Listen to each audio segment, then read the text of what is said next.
এখন আমি আছি শেক্সপিয়ার সরণির ওপরে একটা রাস্তাতে,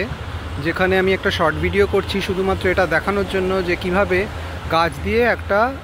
রোডকে কভার করে দেওয়া যায়, যেখান দিয়ে প্রচুর গাড়ি ঘোড়া যাচ্ছে,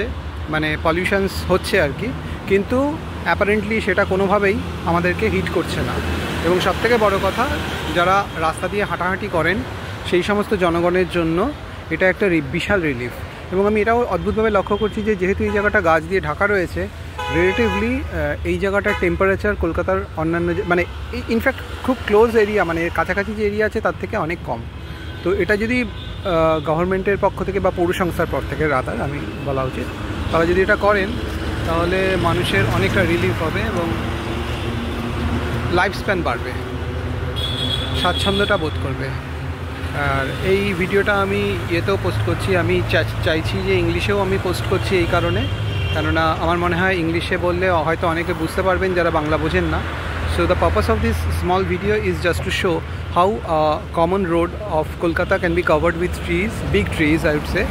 and where the temperature, that will reduce the temperature to a large extent and give a great relief to the people from scorching heat and also from humidity.